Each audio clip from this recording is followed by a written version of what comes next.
এই ঘটনায় হতাহতদের খবর জানাতে জাতীয় বার্ন ইনস্টিটিউট থেকে যুক্ত হচ্ছেন সহকর্মী কায়কোবাদ। কায়কোবাদ, দগ্ধদের চিকিৎসা সম্পর্কে সর্বশেষ কি তথ্য আছে আপনার কাছে, আমাদের বিস্তারিত জানাবেন।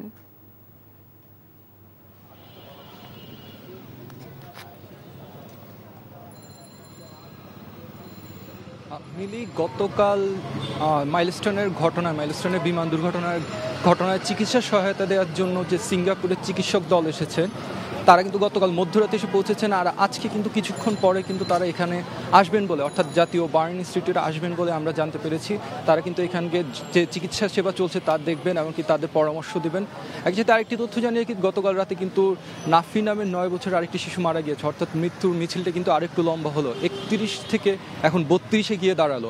আর একই সাথে এই ঘটনায় এখন মোট আহত দাঁড়ালো কিন্তু 164-তে।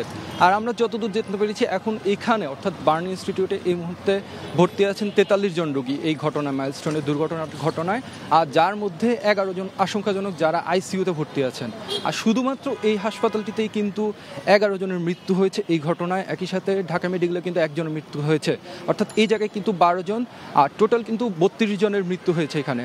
আর আরেকটি বিষয় এখানে জানিয়ে রাখি, গতকাল থেকে কিন্তু বাইরের যে ভিড় সামলানোর জন্য কিন্তু নিরাপত্তা জোরদার করা হয়েছে। এখানে কিন্তু পুলিশের সাথে আনসার, একই সাথে কিন্তু সেনা টহলও বাড়ানো হয়েছে, যেহেতু একটি ভিড় বেশ লক্ষ্য করা গিয়েছিল, উৎসুক জনতা এবং একই সাথে আত্মীয় স্বজনদের, আহতদের। আজকে কিন্তু আমরা সকাল থেকে সেই চিত্রটি দেখতে পাচ্ছি না, এখন পর্যন্ত কিন্তু এখানে উৎসুক জনতার ভিড় সেবা কিন্তু আজকে আমরা দেখতে পাচ্ছি না। সব কিছু মিলে কিন্তু আজকে সামনের যে বিশৃঙ্খলা অবস্থা ছিল গতকাল পর্যন্ত, সেটি কিন্তু আজকে এখানে নেই বললেই চলে।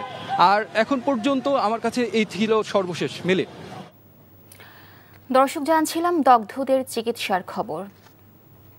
বান্ডেল থাকলে প্রতি সেনমানিতে টাকা বাঁচবে। বিকাশ সেনমানি বান্ডেল কিনে জিতুন প্রতি লেনদেনে।